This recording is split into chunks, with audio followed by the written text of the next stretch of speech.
Starting a business is a ton of work. I'm super excited today simply because I've decided that I'm going to start the year starting a brand new business venture, a brand new business from the ground up. And I'm going to share with you the steps that I'm taking in order to build this business. And the great thing about this is that this is totally replicable. So if you're looking to start a business as well in 2025, this video is for you. Now, let's start off with something that's really important for you to understand. Starting a business is a ton of work. Most businesses fail within the first 3 years of inception. A good 60 to 70% of these businesses actually fail after 5 years from whatever is remaining. And very few businesses actually last more than 10 years. And so it's very important for you to understand how to start a business, why you would start a business, and more importantly, how do you make sure that you can guarantee quote unquote bulletproof your success. So in today's video, I'm going to answer 3 questions. Why am I starting a business? How am I going to start this business? And then number 3, what business have I decided to start? All right, so let me start with why I'm starting a new business in 2025. Well, there are a number of different reasons here, but I'm going to give you 3 reasons why I'm starting a new business. Number 1 is really because of where technology is today. If you look at the technological landscape of the past 50 to 100 years, a lot of things have changed dramatically since that time. In 1936, we had electronic computing that actually started. In 1969, HARPANET, i.e.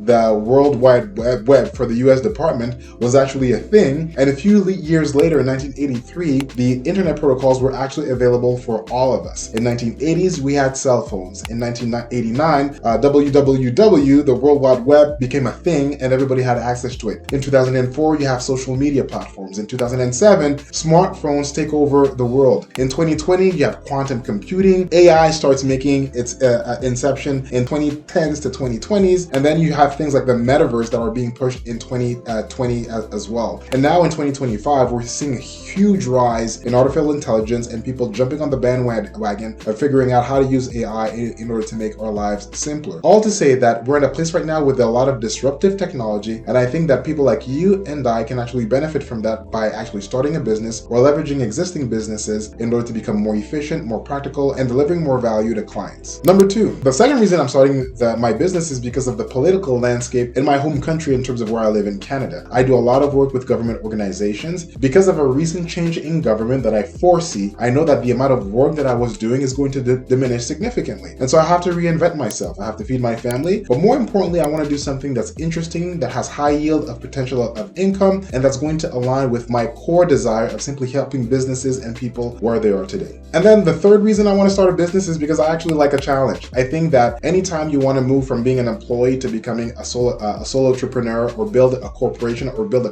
company culture, it actually requires a different set of skills that not everybody realizes. It's not because you're a good accountant that you should start your own accounting company. It's not because you love to lay brick that you should start your business of bricklaying necessarily. But I really believe that over the years I've been able to kind of develop the tools and the mechanisms to build high-performing teams and enhance and reinforce good company culture. And so I'm going to try this out this year with a brand new corporation that I'm starting from scratch. So that's my big why. Okay, now I want to share with you the 3-step approach I'm going to use in order to start this new business. Now, this is really important because I'm starting a business in a field that I know absolutely nothing about. I'm going to speak to you a bit more about that in the third part of this video, but now I simply want to focus on the 3-pronged approach for you to start a business. Now, the first step is simply to learn. Because I have a big knowledge gap that I have on the specific topic, the next 30 to 60 days for me personally are going to be spent to absorb and learn as much information as possible. Now, what's interesting about this is that I'm not going to follow your quote-unquote conventional way of learning. I'm not going to go to school. I'm not going to sign up for a very expensive course. I'm not going to go to an online course or anything like that. I'm going to consume everything I can find online on the specific topic that I'm trying to learn. I'm going to look for gurus and non-gurus. I'm going to look for the good and the bad. And I want to spend the next 30 days absorbing and learning as much as possible. Now, everybody learns differently. I'm a visual and an auditive learner, which means if I see you do it and I hear you do it, it's easier for me to replicate. I'm also an old school paper and pen type of guy, so I take notes. I don't take notes on my phone. The retention for me is not the same. I actually take notes on a piece of paper and I go back to my notes in order to understand exactly what I've learned and what I'm trying to achieve. The second piece for me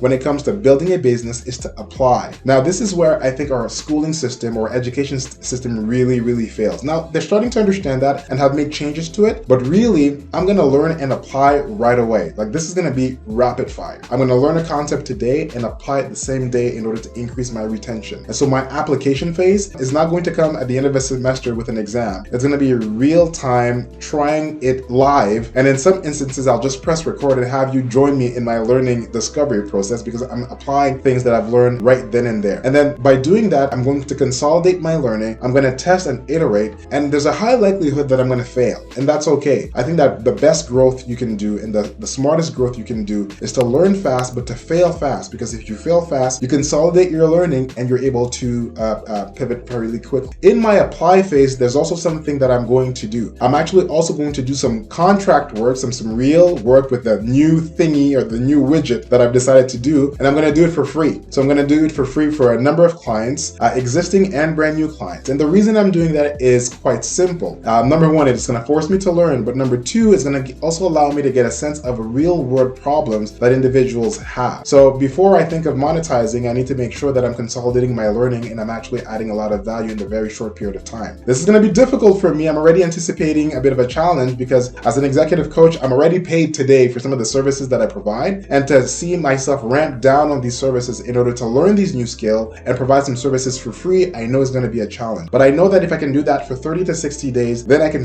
move to phase 3, which is monetize. So essentially in phase 3, once I've learned this new skill set and I've applied it in a safe environment, I'm then going to turn around and now bill for my services and for the services of my company and my organization. So that's my 3-step approach in order to start a business. First, you learn. Second, you apply. And third, you monetize. Now, the great thing here is that as I'm going on this journey, I'm going to bring you along with me. And so you're going to see some of my pitfalls, some of the things that work, and some of the things that don't.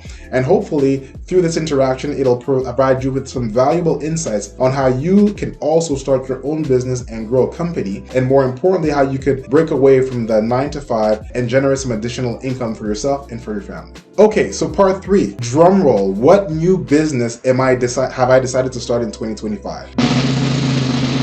All right, so the new business that I'm going to start from scratch, knowing nothing about the industry, but knowing enough to know that I need to pivot into it right now, is AI automation. And so essentially what it is that I want my company to build AI solutions for small and medium-sized businesses in order to help them be more efficacious, use their dollars more wisely, and lastly, provide more value to their clients faster. Now, there's a real reason why I decided to do this now. AI is still relatively new, but I'm seeing quick adoption and quick pivot from organizations, small and large, to kind of wrap their heads around AI technology as a whole, and more importantly, how it can help better serve you. I'm going to give you 2 simple case studies that I want you to reflect on. And as I was going through these situations in my head, I realized that there was a huge opportunity here. My mortgage is renewing in a couple of weeks, and then I started to do what normal people do, start shopping around for mortgage rates to see which ones are the best for you. So I did what most people do. They go online and say, hey, what are the best rates available right now? I look at the top 2 or 3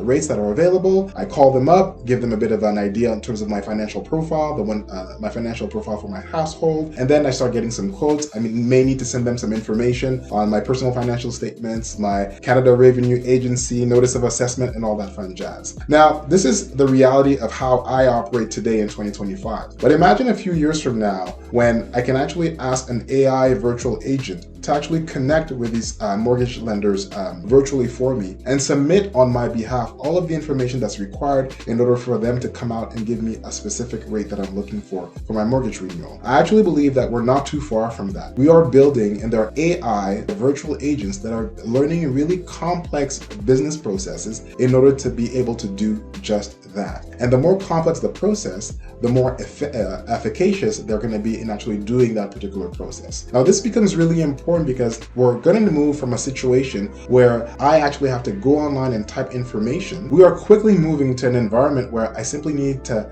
indicate or to say what I'm trying to achieve, and then the artificial agent, the AI agent, will actually know what steps to follow in order to fulfill my request. Now, this is extremely powerful, and I strongly believe that we're just a couple of years away from doing that. Now, I want you to hold to that example, which is a more frontline user experience when it comes to AI optimization or AI automation as a whole. Think of the small to medium business that has a business process of any kind that is being done right now that's inefficient, costs a lot of money, or is labor intensive. Technology today allows you to program using English, like using words, virtual agents in order to do this task for you. I'll give you a simple example. One of my consulting business goes online once a week, and what my business does is that we look at thousands of proposals from government organizations, and we look at which ones we would actually qualify for. Sometimes these documents are 10 pages long, but most of the time they're 60 to 100 pages long. We go through those that are relevant to us, we skim those down, and then we decide to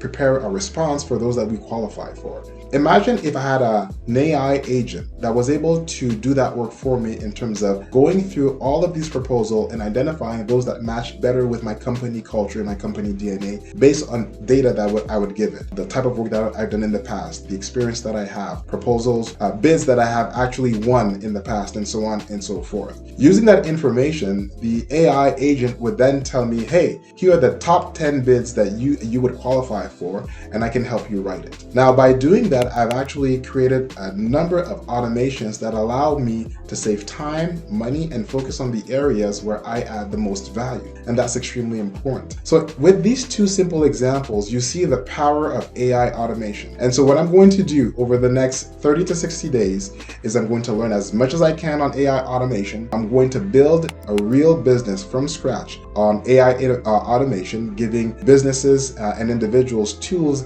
that can help them do that pivot into AI business processes and saving time, money, and energy as you move forward. And I'm going to build a business where I'll be selling services, i.e. AI products and consulting to a range of organizations over the next years. And so this is going to be an interesting and a fun journey. I'm super excited to have you join with me to share the ups and the downs of this journey, and more importantly, share the learning that I'll be acquiring over the next a little while. I hope you found this video was helpful. Please smash the like button if you haven't already done so. But more importantly, I want you to put a comment telling me what business you are thinking of starting in 2025.